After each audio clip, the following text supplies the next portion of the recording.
Hello everyone, and welcome to this year's State of the University Address. My name is Brandon Glenn, and I am the current president of the Student Government Association. This is my fourth and last year at Roosevelt, and I have been a member of the Student Government Association for 8 semesters now, as the chairman of Campus Life, secretary, or president. Over the duration of my time here, I have come to see our Roosevelt student body, faculty, and staff come together countless times, not just as individual parts of a university, but as a community. In the past year, a number of institutional changes and initiatives have been carried out by members of this community, which I am confident have allowed us to further grow and support each other as a whole. Within our own association, we have worked to better advocate for and represent our students by redrafting our constitution to simplify processes and be gender neutral, hosting open office hours so that students may speak to their representatives directly outside of meetings, and contributing student perspectives to administrative meetings to support the community which all of us in this room belong to. With these changes, we hope to have redeveloped a student government which actively adjusts to suit the needs of the students we are charged with representing, building a foundation upon which the students who come after us may succeed. As a collective, we have striven to provide more comprehensive services in the past year, which I am proud to say have had a positive impact on the lives of our students. In following our mission of shared governance and social justice, faculty and staff have worked with students to find out what the student body needs most throughout the year. Once just ideas from students or staff, a centralized learning commons, shower services, emergency housing, a career closet, and a food and toiletry pantry have come to fruition as essential services to our students, demonstrating the work that may be done not by just a group of students or staff, but as a community. This is perhaps our greatest asset as a university in fulfilling our mission of social justice. I hope that the work we've done this past year will set an example moving forward and translate into a brighter future for the university, which would not have been possible without the collective effort of all of our faculty, staff, and most importantly, the students to which Roosevelt is a home away from home. Without further ado, please join me in welcoming the president of Roosevelt University, Dr. Ali Malekzadeh, to the stage.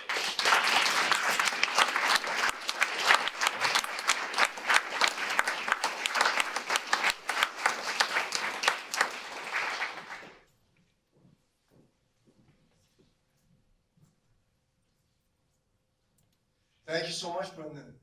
Thank you, ladies and gentlemen. We have a special guest here today, Betty Glenn, who is the mother of Brendan, is here. Stand up, please.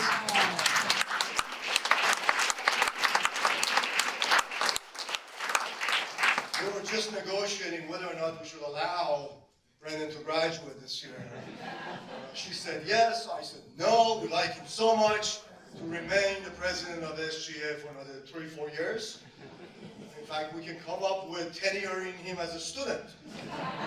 Well, that would be a first. But all kinds of graduate school is in the future for Brendan, so thank you so much. That was very well done. Well, ladies and gentlemen, we are going to talk a little bit about the university, bring you up to date on what has been happening this past year. This is my 4th State of the University address, and I'm really happy to report to you that every year our university is getting stronger and stronger. Before I start, I want to also recognize all of our trustees who may be here, public and faculty trustees, if you stand up for a second so you can be recognized.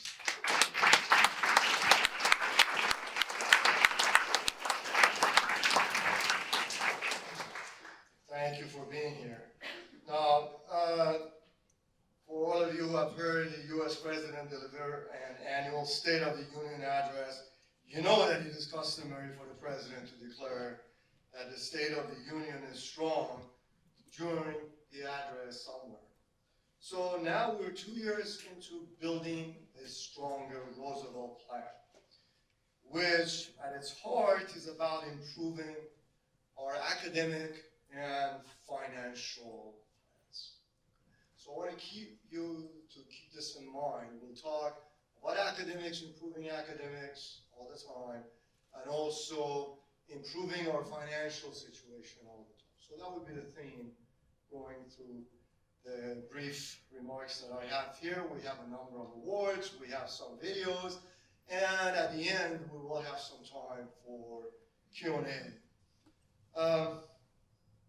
We know that a turnaround was possible when we started down this path. We focus on improving everything we do within the university so that we can get stronger. But also, it wasn't just words.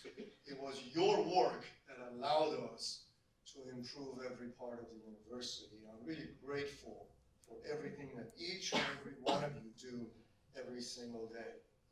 So in looking across the rapidly changing landscape of higher education, I'll come back to that in a second, and also in considering the work we have done so diligently at Roosevelt, I'd suggest that not only is the state of our university strong, that it is getting stronger all the time. So over the next hour, we're going to show you exactly how we're doing that. One, stronger academically, two, stronger financially, and several other areas such as in student retention and student services, stronger in understanding the amazing students that we have here and how we can serve them, the faculty and staff better together. Now, uncommon strength has always been part of the Roosevelt DNA.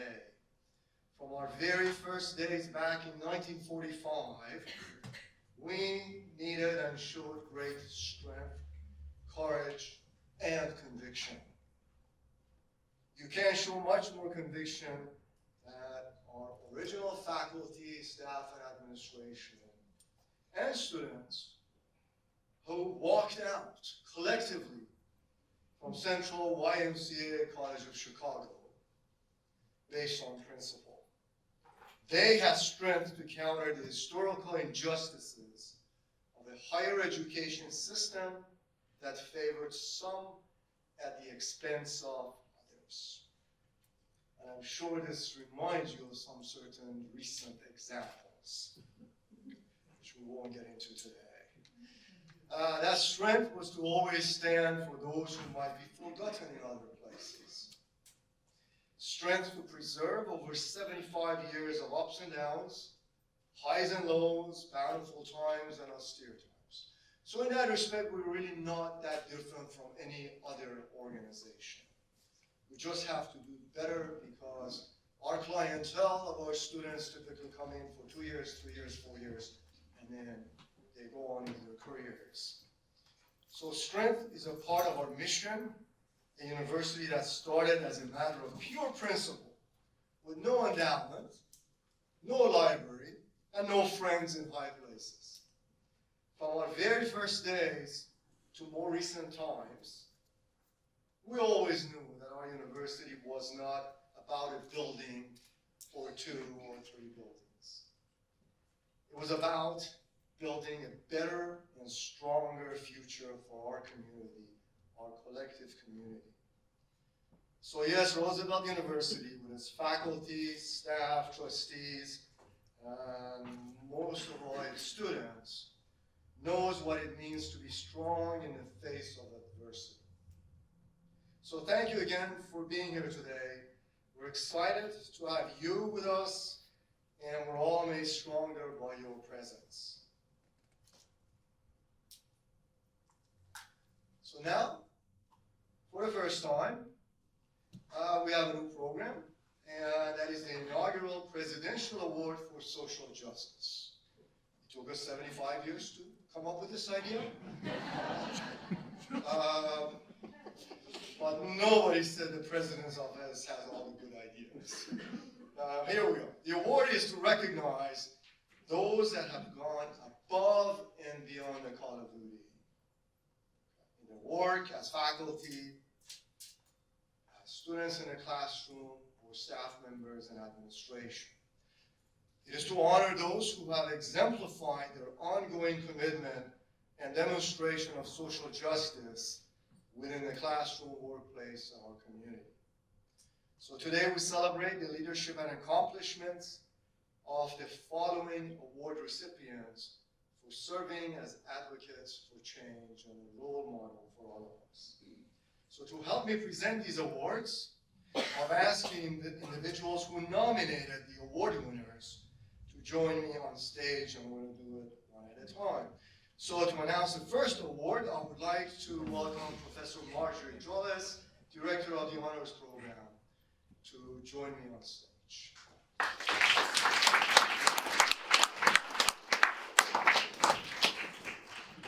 Hello.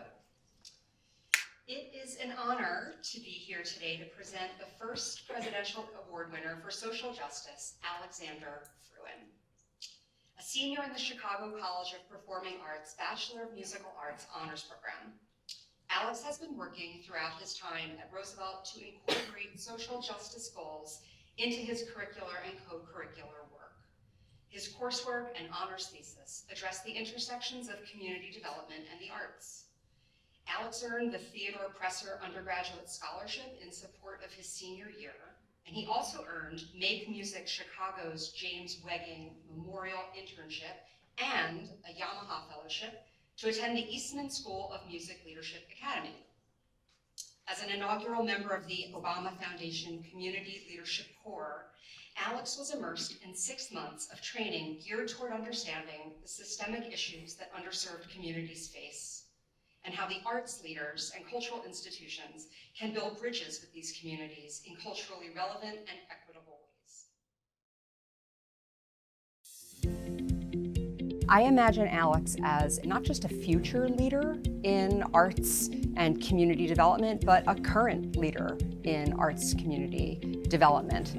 The intersection of the arts with lifting communities up, involving communities. Alex Fruin's thesis is dealing with the topic of diversity, equity, and inclusion in large-scale performing arts ensembles. He wants to see ensembles in the 21st century that actually look like the communities that they serve. So he's sort of taking the Roosevelt mission and these historic ensembles and putting them into juxtaposition and asking questions about what we do with the process, what you do when you hire, when you build a mission, when you build a strategic plan. I met Alex Fruin when he was a sophomore in high school. He came to sing for me. Alex is very intelligent. He works fiendishly. He's taken advantage of everything, every single opportunity that we've had on campus. He's worked as a student ambassador for the admissions team. He's had the opportunity to have internships on and off campus. He's someone who's sort of like just thought through every aspect of how he can make the most out of his undergraduate time and has gone out and done it. He very, very quickly volunteered with the Obama Foundation. All of the social justice things that he could possibly get into, he did. Alex is in the honors program because he's in the Bachelor of Musical Arts degree program. When we were looking for students to join our honors advisory board, Alex volunteered to be on that. So he comes to those meetings full of ideas with how to shape the honors program from the student's point of view. That level of energy, that level of enthusiasm, that level of willingness to take a lot of risks. We're in an incredibly competitive field and a very competitive job market, and so it helps to have a student that sees opportunity and is willing to put himself out there. He's the first person to stand up if he thinks something is wrong, and he fights for everybody. He really makes a contribution everywhere he goes. He's an amazing young man, and I think that obviously in the arts world, given the right breaks, that he could really make a difference.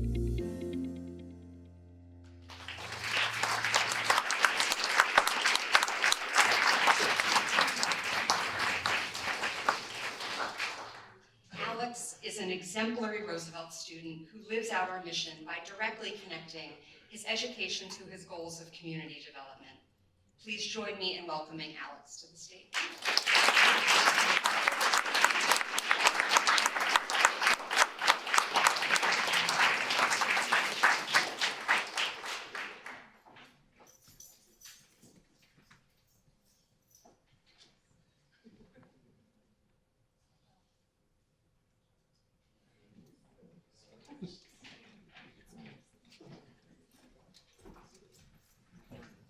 One more time, congratulations, Alex.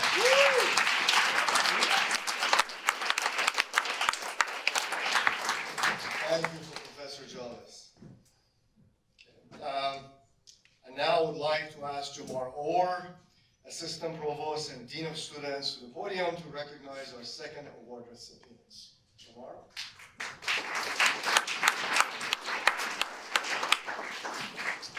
afternoon.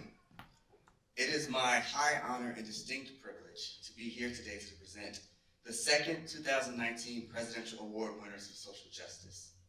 The members of the Housing and Food Insecurity Task Force, Charity Seaborn, Pamela Thompson-Hill, and Hilda Rojas Duarte. These three women have led university initiatives to combat homelessness and hunger on campus by running the food pantry, emergency housing, and newly created Career Closet. These efforts have supported over 200 students on campus in only the first full year of operation. Our students who utilize these services face incredible obstacles on their journey to success. Charity, Pamela, and Hilda help to make their journeys a little less arduous by calling our mission into action.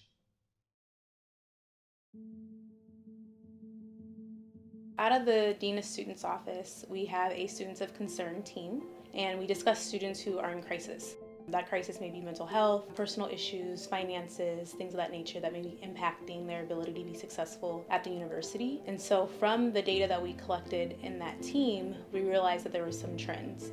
And we administered a survey on campus and had about 60% of students who participated in the survey identify homelessness and food insecurity as one of their major needs. What evolved from this was a lot of different things. We connected with the Illinois Hunger Coalition to have a representative come to our campus once a month to help students apply for SNAP, Supplemental Nutrition Assistance Program, where they could get benefits, considered a link card, to make purchases outside of the pantry. After we created the Homelessness and Food Insecurity Task Force and established the pantry, we attended a few community professional developments at other universities addressing these same issues. And what we learned at those workshops was that students across the nation, across the state, are experiencing homelessness and food insecurity. And there's different creative ways that we could also address those needs, even though we aren't able to provide free housing. Additionally, at NEIU, they had a Dress for Success closet, and when we went, we actually saw that they had a very well-established place and shared that students really were responsive to that need. And so that was something that was also created here, seeking donations from faculty and staff for, clothes that maybe they no longer can fit or wear, or, some things go out of style. We deal with a lot of students that are in crisis. And I'm sure, as you all know, when your necessary needs, your Maslow hierarchy of needs, aren't being met, it's hard to be successful in the classroom. And so that's really why we provide these other initiatives to students. The emergency housing is also another service that we provide out of the Office of Residence Life. So students who, may be experiencing urgent homelessness for a short period of time, depending on their circumstances, they can have a room at no cost for that period of time approved by the office to kind of supplement them in their time of need. One other small thing with the emergency housing, it was one small thing that we learned from one of the outreach sessions on another campus. We devised a to-go bag, and basically we supply it with items from the pantry, toiletry, toothbrush, toothpaste, t-shirts, in a bag, sweatpants for students who are using the emergency housing. They may be in crisis, they may not have a change of clothes for overnight. It's all connected in terms of the pantry, in terms of the SNAP outreach on our campus, in terms of the emergency housing, shower services, and now the Career Closet.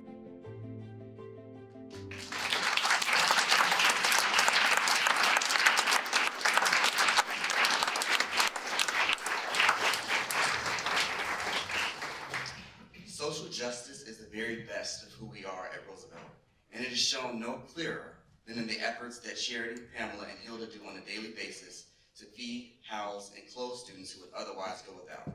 At this time, I'd like to ask Hilda, Charity, and Pamela to the stage to receive their awards.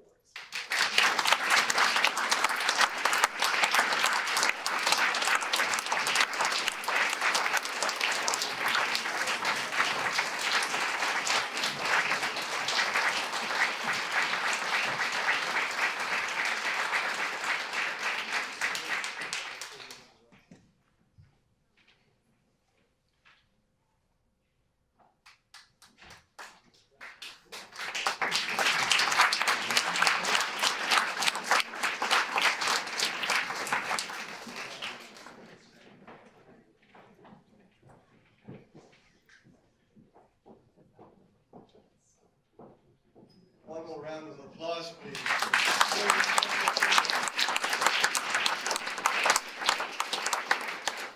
Thank you, Jamar, for nominating them. Now, the thing that you hear during the proceedings is, when you're in a bar and people give $20, they ring a bell and so forth. So every time that bingo goes on, I think Advancement gets $100,000. Either that or somebody's getting online, so I'll let you decide which one it is. Okay.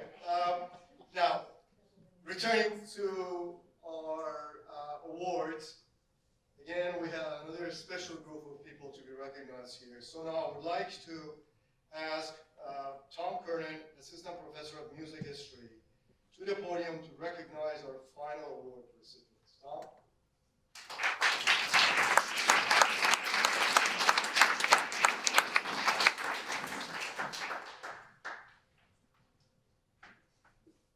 It's an honor to be here today to present the third and final Presidential Award winners for social justice to members of the CCPA Music Conservatory for the Considering Matthew Shepard Residency, Concert, and Lecture Series. Cheryl Frazes Hill, Mark Creighton, Linda Vernon, Allegra Monstari, Patty Springer, Elizabeth Susternai, Laura Baumgartner, Brittany Nelson, and Andrew Zwiebel. This program provided students and the community with transformative experiential learning opportunities while highlighting how the arts serve as a catalyst for social change. The involvement of these individuals extended beyond the classroom, engaging students in ongoing conversations regarding the emotional, physical, and societal impact of violence within the LGBTQA community.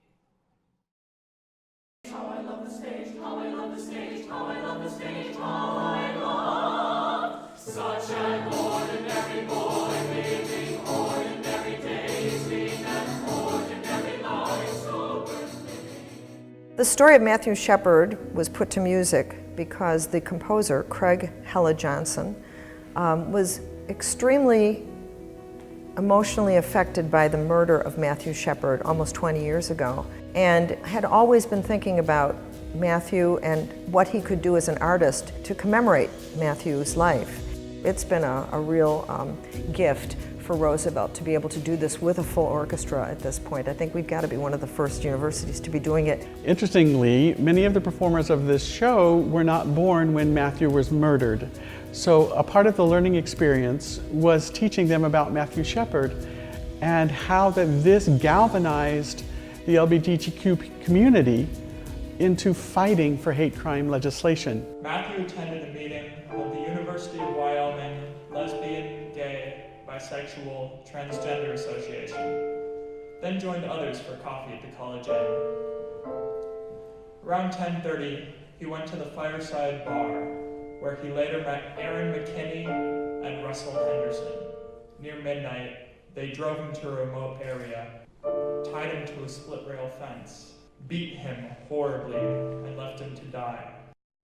The side effect of this has been their now reborn involvement in politics. So this re-energized them and let them know that their generation can change this. These kids now feel this, they get it. And it takes 30 people impassioned for something like this, they can change the world. And that's what I hope they do.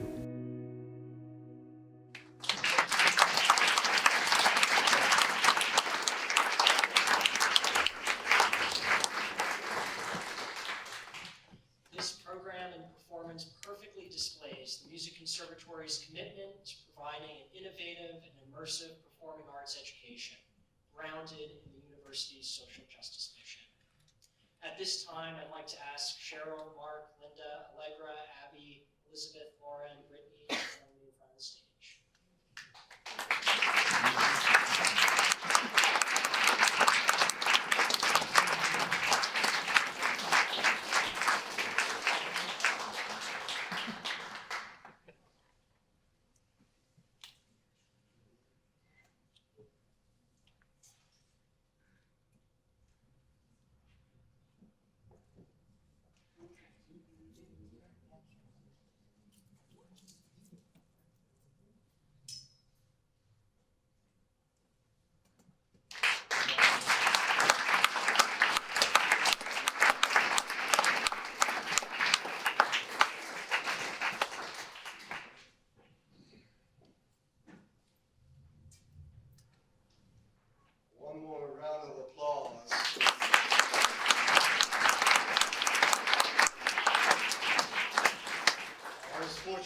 attend one of the performances, and I was at the edge of my seat for 90 minutes as the faculty, and through their inspiration, the students were performing for 90 minutes non-stop, over 30 students on the stage rotating and performing. It was just absolutely phenomenal. Thank you again for your good work. Thank you.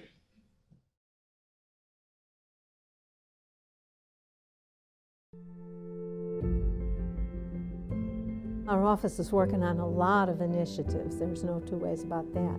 But some of the key initiatives really are choosing the right programs moving forward, having a strong process so that what we offer, the portfolio of programs, is attractive to people, and making sure that when we start a program that we're starting it resourced.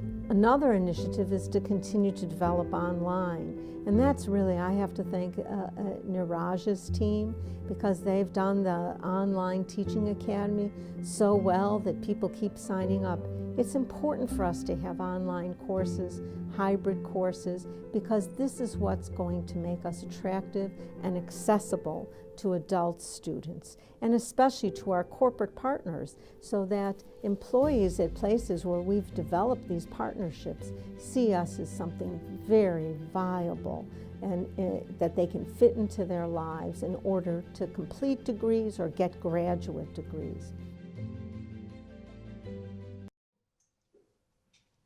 As I already mentioned, the landscape of higher education is changing and becoming more uncertain. We have for-profit universities, including some in Chicago, closing. We have very small liberal arts colleges across the nation that have around 400 or 500 students closing. And we have also mega universities starting out and having hundreds of thousands of students signing up and so forth. Also, high school demographics are evolving in our market significantly, and new competitors are emerging locally and nationally, and government support keeps going down. And we might be one of the few nations in the world that will start disinvesting in higher education, while the other nations are aspiring to have a higher ed industry, if you will, similar to the United States. We have 50% of Illinois high school students leaving the state to other states to study. Think about that for a minute. 50% of best and brightest leaving the state, which means wherever they go to get their degrees, chances are the majority will stay and have families there, go to work there, and occasionally come and visit us. So that's a major loss of the future for us in Illinois. And it's not something that one person can resolve, but certainly all of us within our community, and talking to our legislators and governor and mayor and everybody else about the policies that will keep our students here in the state. But what we can do amidst all this uncertainty is, as the provost mentioned, continuously look to innovate and enhance our academic programs so that we have flexible and available academic programs for the emerging needs of our students. And then second, we must improve our market presence while building stronger partnerships with Chicago area community of businesses, nonprofits, government, and so on. I'll go through a few examples of these new programs because they are just amazing. So in responding to the market needs, our faculty, specifically Eric Berkowitz and fellow colleague Ming Yu, who's a new Robert Minor Chair of Computer Science, and their colleagues designed a new bachelor's degree in cyber and information security. They sense that it's the right time for us to offer this program, and it seems like the world agrees. In fact, this program has already been recognized by the National Security Agency and the Department of Homeland Security as a center of academic excellence in cyber defense. We know this issue is going to become more prevalent as we go forward.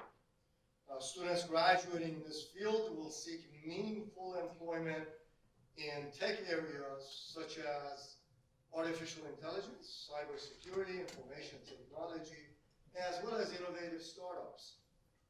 I'm excited to announce that this fall, we will launch a new master's degree in this field, the Master of Science in Cybersecurity and Information Assurance.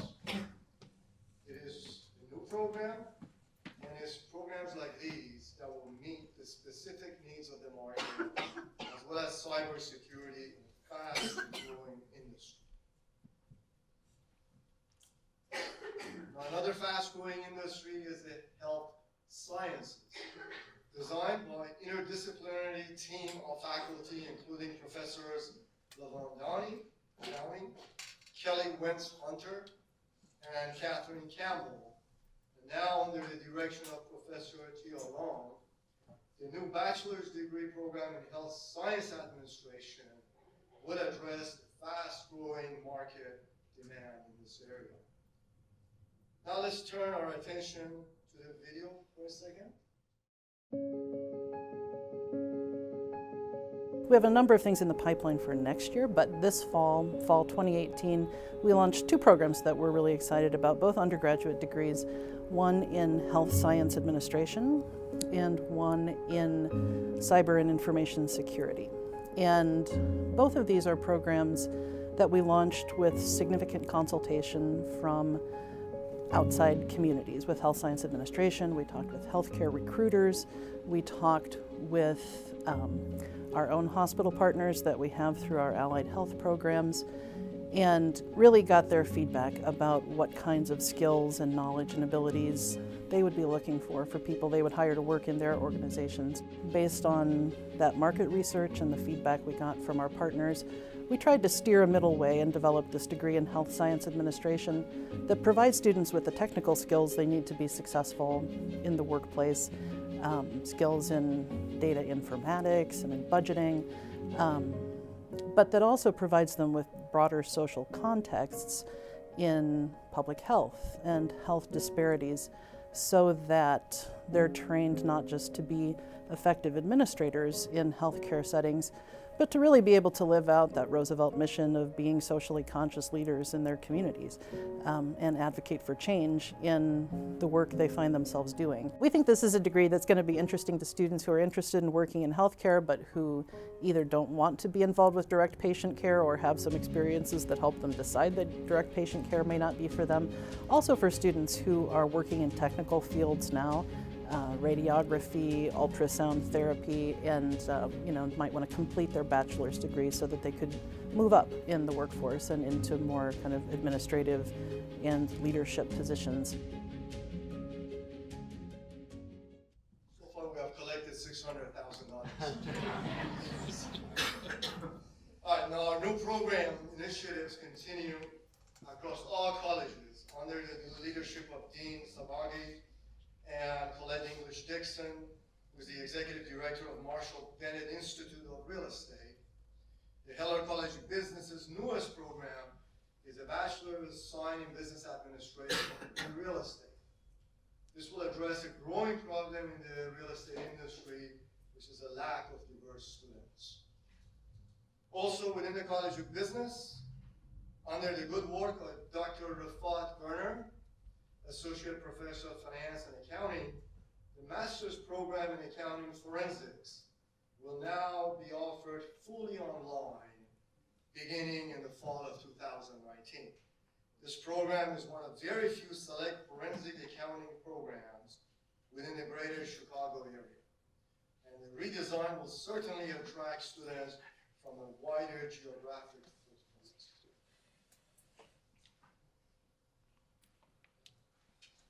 One field that is changing fast, just as fast as higher ed, is the medical and healthcare field, of course.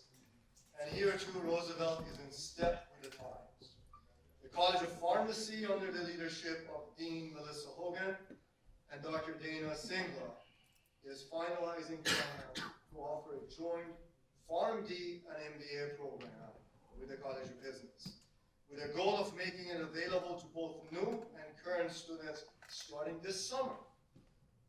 So this dual degree program will allow students to complete both degrees in 3.5 years.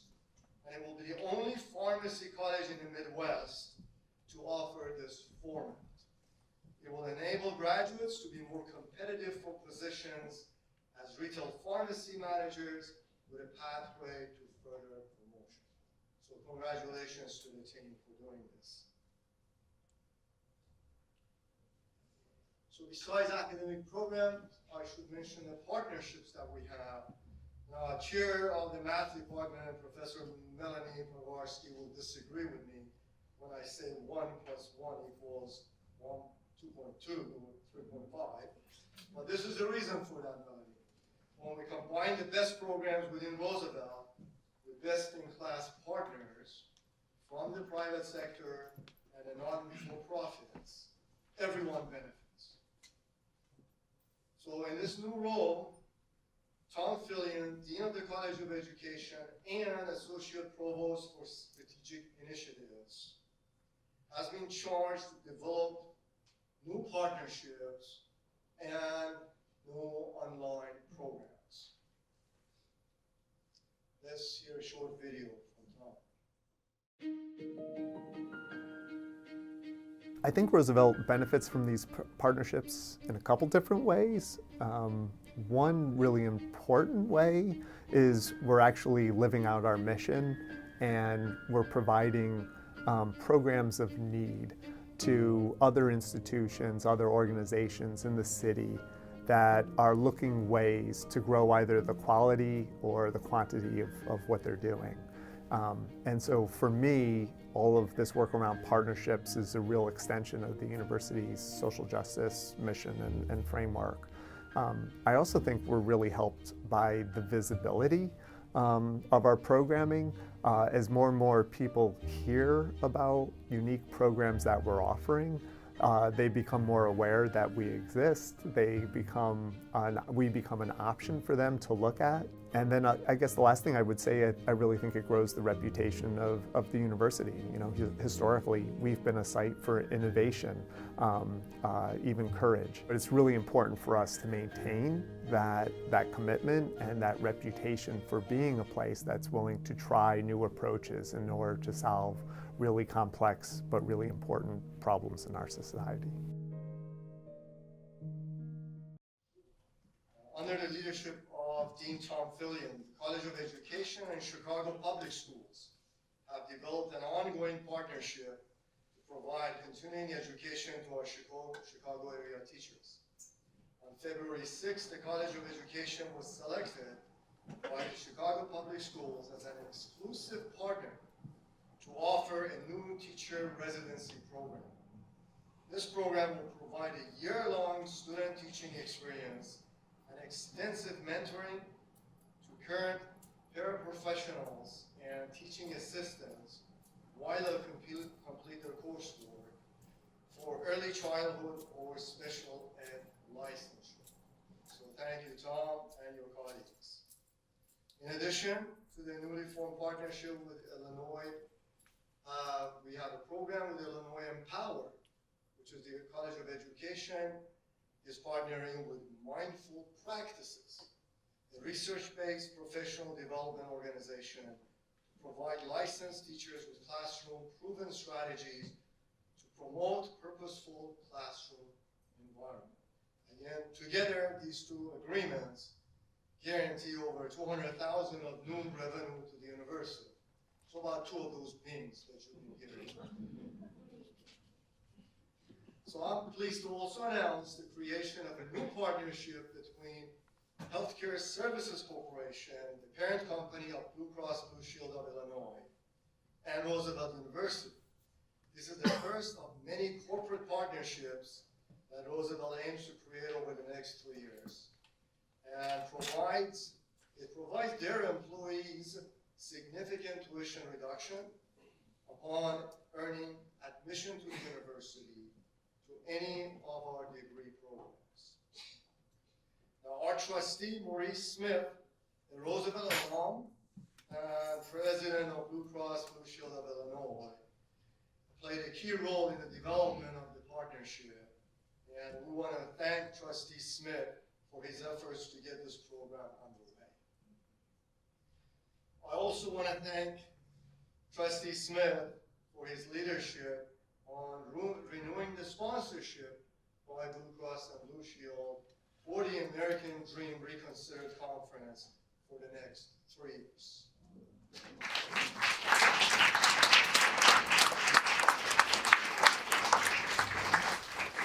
So stronger academically, we covered quite a bit in that area. Now, let's change our focus to stronger financially. So fiscal year 2019 is on track and within approved margins. And although summer revenue is not yet certain, we expect to end the current fiscal year at or better than the approved budget margin by the Board of Trustees. Now, there are many things driving or improving financial outlook, such as strong retention, stabilizing enrollment, improvement in operating expenses, the sale of Gage, and robust gains in housing and dining revenue, all of which keeps us on track to meet our multi-year plan. Now, with the recent debt restructure, this provides us 5 to 6 additional years so that we can keep building a stronger Roosevelt. So, again, stronger academically, stronger financially. Now, of course, we need to talk about every other area of the university that improves, and retention and student engagement is a major part of that. As many of you are aware, increased retention is absolutely critical as new student enrollment in helping Roosevelt achieve its financial goals. However, the institution's effort in achieving higher retention rates is about much more. It is about providing students the support they need to be successful during their time at Roosevelt and preparing them to thrive beyond Roosevelt.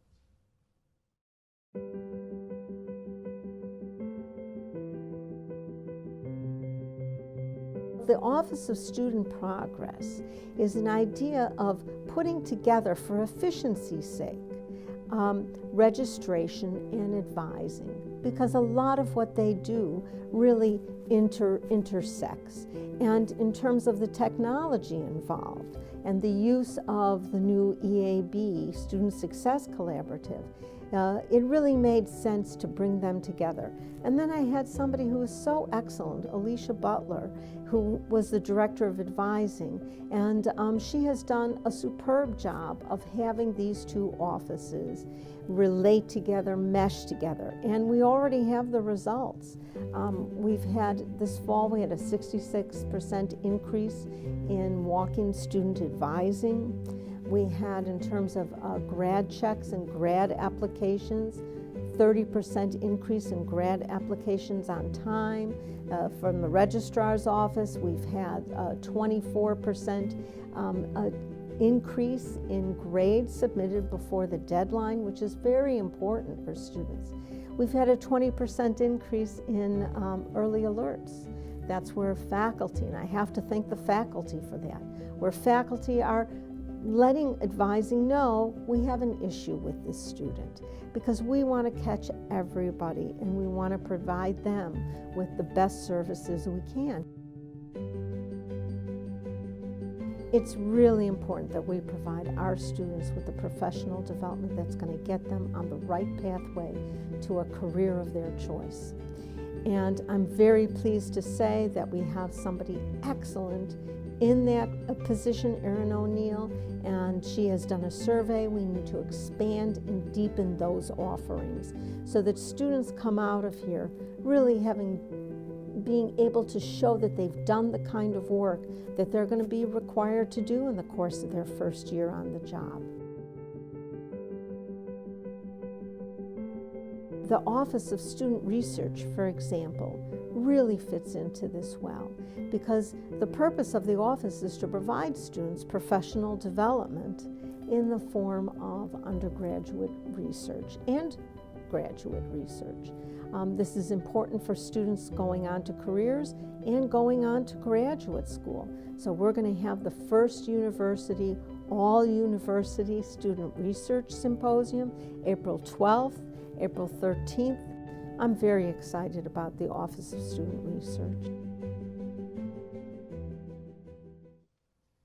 So, while students are here making sure we keep track of their progress every semester, every week, or so, to make sure we can intervene to help them stay on track, get them professionally ready, and also, if they aspire to go to graduate school, be ready for that with some student research.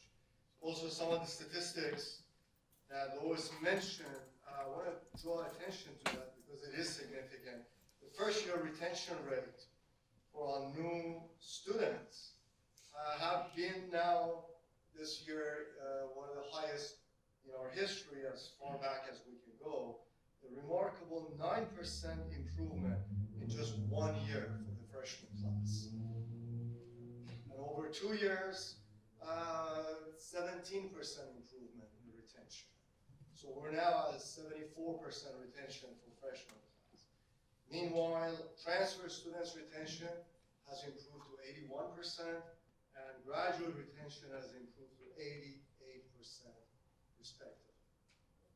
Now, of course, we want to make sure we get to much higher numbers, but those are very respectable numbers, and we're doing our best to continue to do that. So part of what contributes to the success in these areas is intentional programming, like career and networking fair that just took place last week. Now, under the leadership of Jennifer Wonderly, students were able to network with employers, take professional headshots, and plan out their day with a guidebook and a map of employers. Jennifer mentioned that 100% of the employers showed up to the fair this year. She was promised 101% for next year. That's what she was telling me. Yes, please do better, Jennifer. I do want to thank Provost Lois Becker, Katrina Coakley, Mike Malley, and many other staff in the Provost office for these new and exciting initiatives that helps us keep our students on track. The research symposium will be in early April.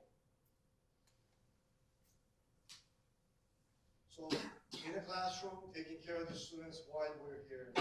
Now let's focus a little bit on the outside the classroom opportunities for our students. Last October, the proposal of 8 Roosevelt students were chosen to be presented at the 2018 Clinton Global Initiative University Conference at the University of Chicago. The conference featured 1,000 student leaders from across the globe on 5 focus areas. Our students were a major part of that.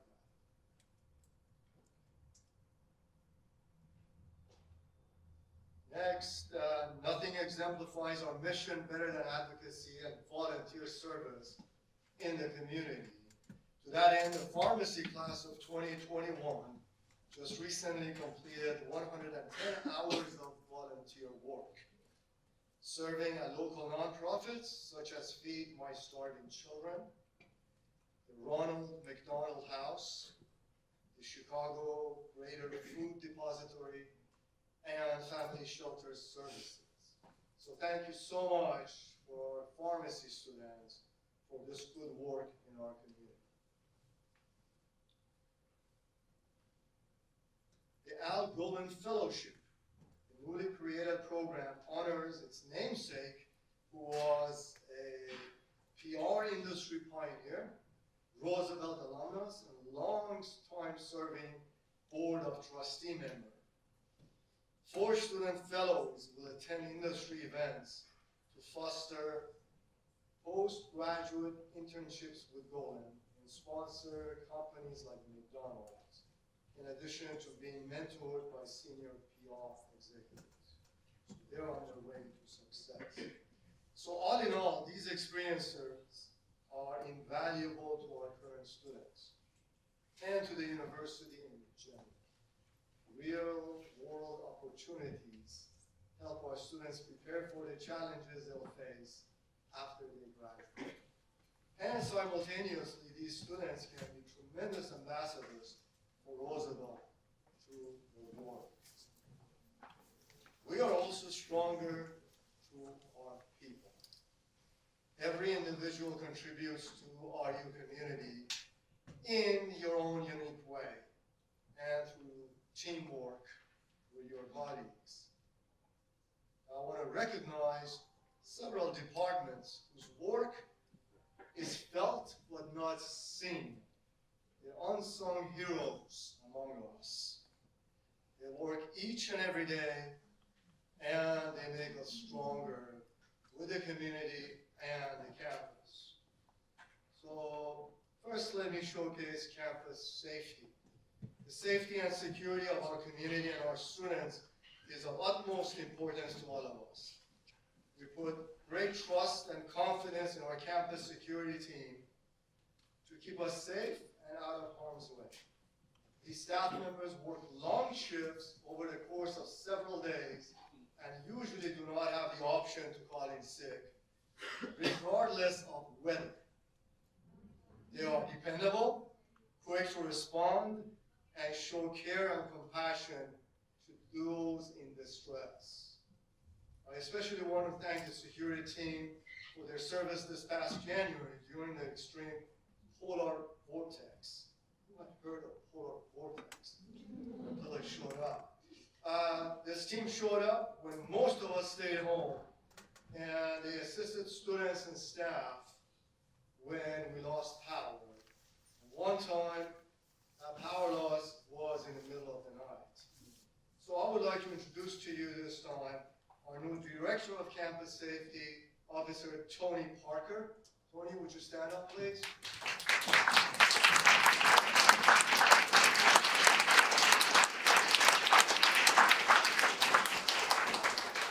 Tony, in a short period of time, has instituted various trainings and established new policies to keep our community safe.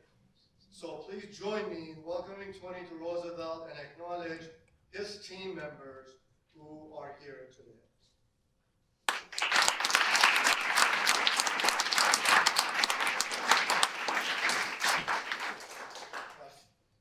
Similar to the safety officers, the physical resources team has been on duty. Now, is it spring yet in Chicago? One never knows, and I'm not sure I believe it, as this winter has been one of the coldest and wettest in history. This past January, during the polar vortex, the physical resources team kept our facilities fully operational under weather extremes. With 2 fluke power outages, one in the middle of the night, Jeff DeBrizio and his team ensured the safety and well-being of our residents and communicated quickly and efficiently with ComEd to mitigate any risks. Let us thank Jeff and his team for all they do to keep our facilities up and running smoothly.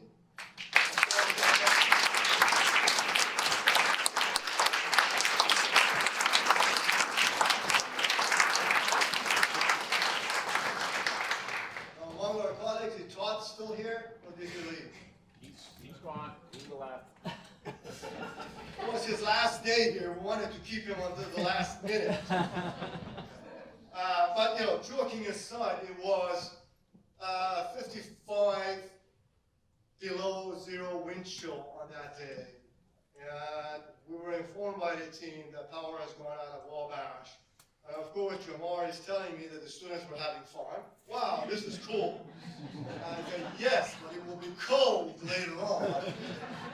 But imagine the team working hard at that moment, and the ComEd folks as well, showing up, going underground, and making sure the power is fixed before it really becomes an emergency to all of us and the students, which is phenomenal.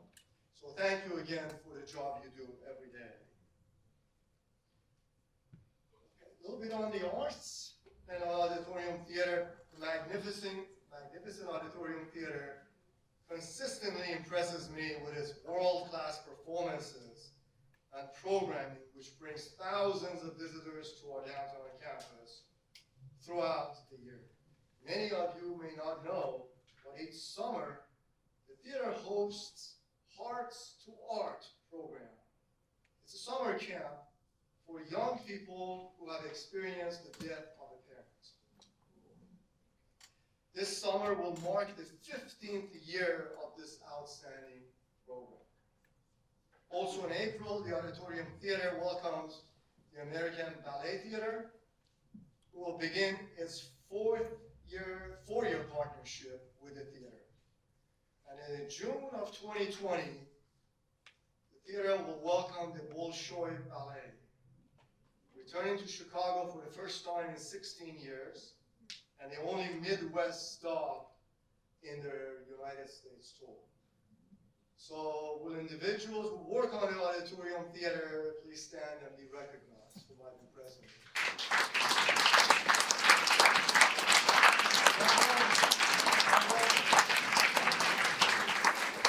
Rachel Floyd is the interim CEO of the Auditorium Theater, and she just announced a new coming theaters program for this coming year.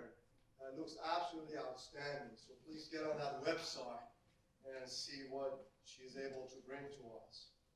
So many times when I ask or overhear individuals talking about the Roosevelt experience, there's a consistent theme: the people.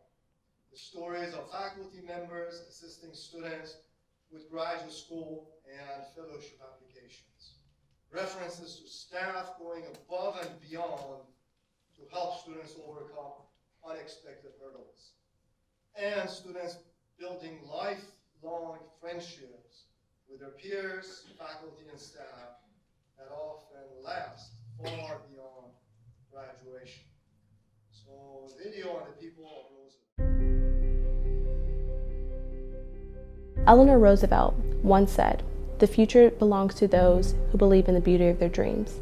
Know when you walk into Roosevelt, you are the future of humanities. You are the future of social scientists. You are the future of education, and you are the future of business. Roosevelt and their staff are really devoted to this social justice mission and just the mission of getting students the best education possible. I have not had one professor that wasn't devoted to his or her job.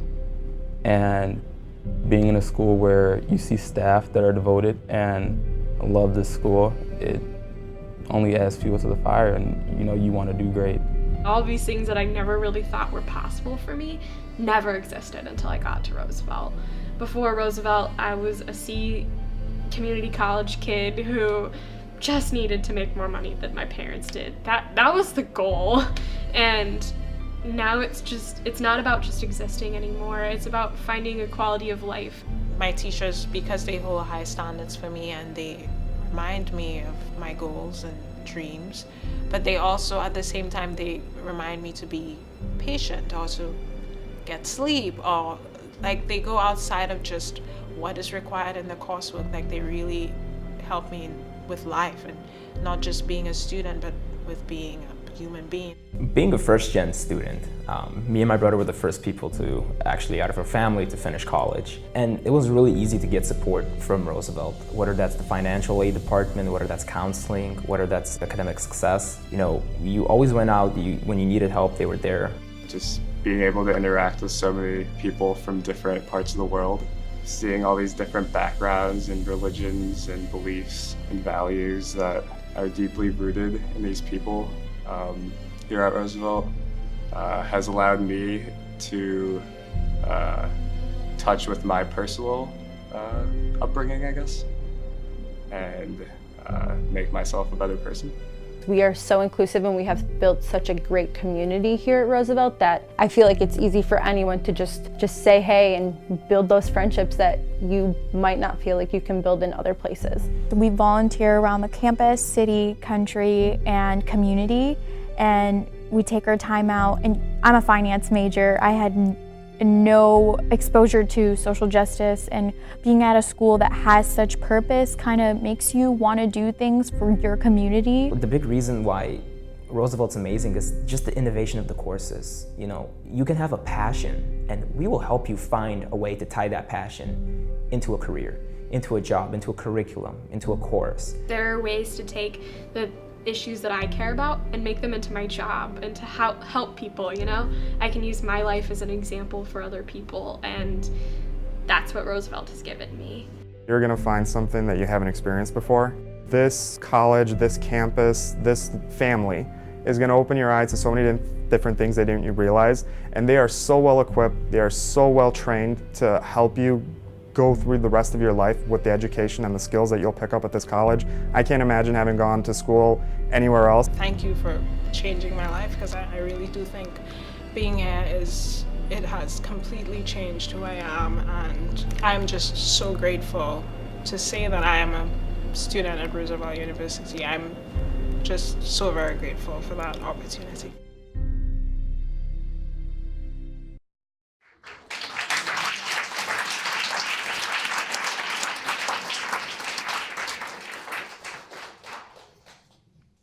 So as you can see, as we conclude, there's a lot to celebrate at Roosevelt.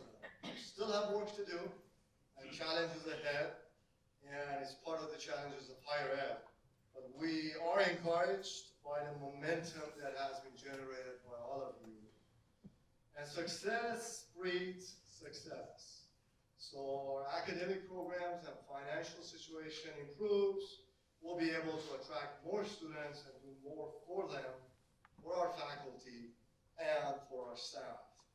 So 2 years ago, we set out to build a stronger Roosevelt, and we got to work. Now you see the efforts, and I believe it's paying off in transforming our university. So yes, the state of our university is strong, and I hope that you agree that it is getting stronger every day. So thank you for coming today.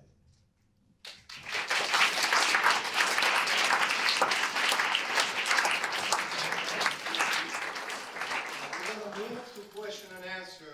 Before that, I do need to acknowledge a few people who put this program together. So the marketing and communication team of Nicole Barrett, Amanda De Palma, Jared Fritz McCarthy, and Mark Schultz in IT. And also Michael Ford, Keturah Brown, Angela Short, Taisha Belton, and Vanessa George, as well as many of the other staff allowed us to be here today and hear what you heard from our students, faculty. It's taken months of preparation for this. So thank you all for that.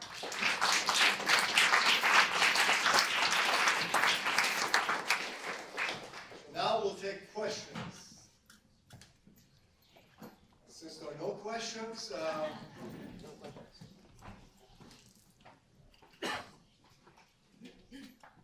and here a question, either I have to walk to the microphone. Yes, Gina. Sure, you know that I would have a question. Yes, please. I just wondered if you could kind of off the cuff perhaps comment a bit on some of the recent statements from that other president that we all have to sort of address.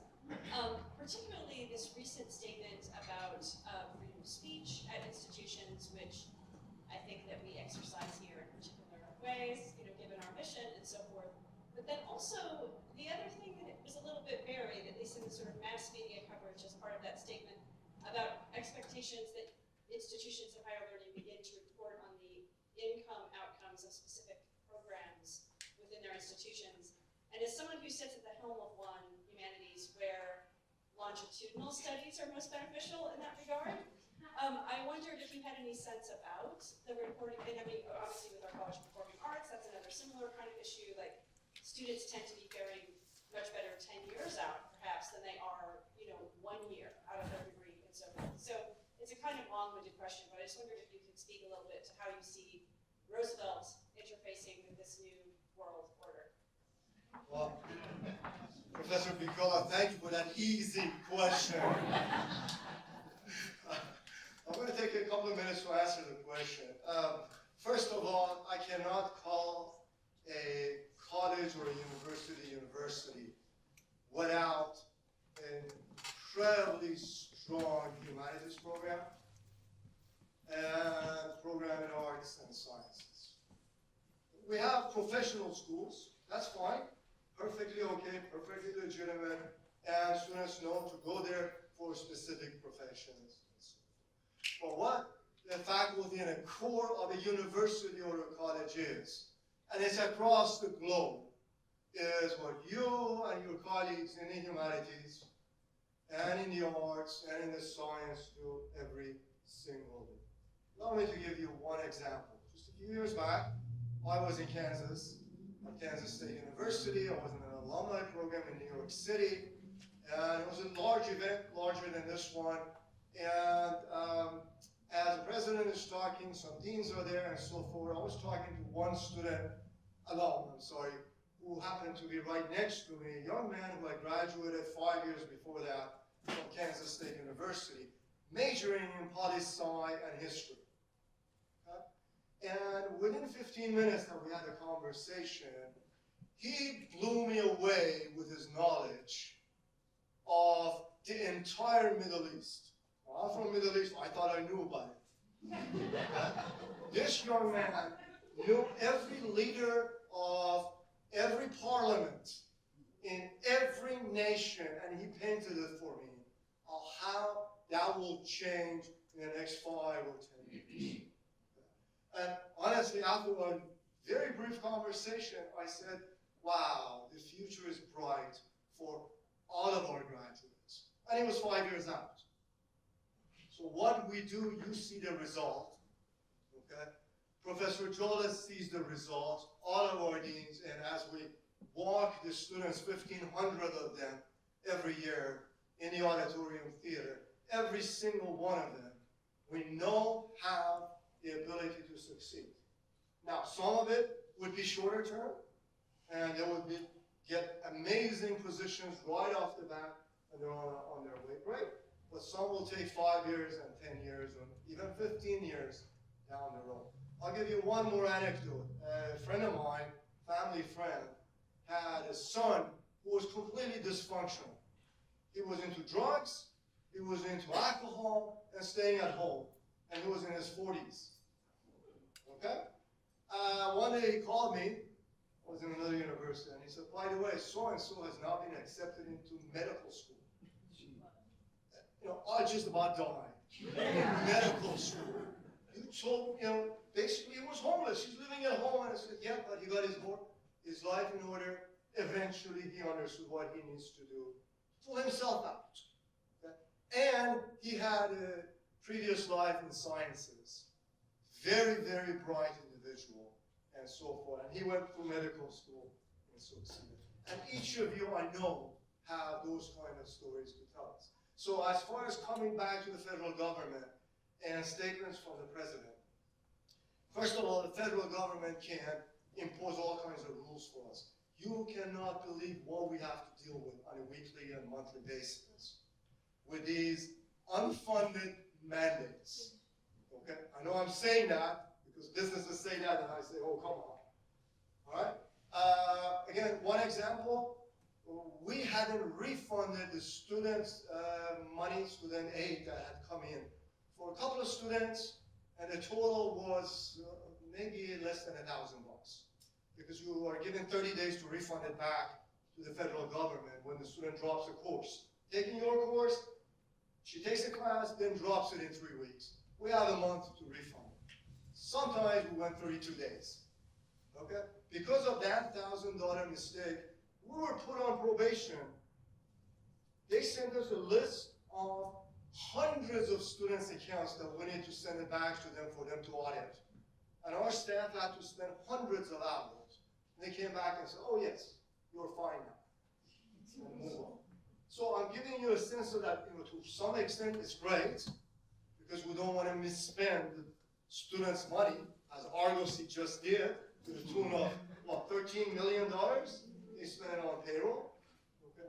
But in the grand scheme of things, we cannot allow it to micromanage our finances. Let me come back to the academic freedom. I feel very, very strongly that we all have the academic freedom to speak up. Okay? We will offend some people. So be it. Because if it doesn't happen here, I don't know where it might happen. If you're working for a certain organization out there, you need to park your opinions in the parking lot before you walk in. Okay? And again, I can give you specific examples of my colleagues who were fired in private organizations when they spoke up, okay, didn't like what somebody had said in the hierarchy, etc., etc. We are immune from that, and we should be immune from that. The statement that the president of my colleague at University of Chicago put out there, I think was very apt. We have a freedom of speech. You have a freedom of speech in your classes, and we all have it in our classes. Sometimes we will offend our students, yes. But we stick to the approved curriculum, which is what AAUP says we should. We have a right to do that. And I will personally defend it until the day the board says enough. So, does that answer your question? Yes, thank you. All right, thank you. Easier questions? Anybody wants to hear how I fixed the handle on my door? See, there's a list of the university essential employees who are called when emergencies happen. I have no idea why I get that call. Okay, I'll give you an example. I tried to open my door, my office door the other day, and the handle fell off. And there was a little pin in there that fell down. So I said, I can do this. Got the pin, put it back in there, and so forth. Came back this week, and I tried to open the door. The door doesn't open this way. The door opens that way. So the extent of my essential employee, you can imagine. The higher you go, the less the intellectual ability to handle even opening the doors. Okay, other questions?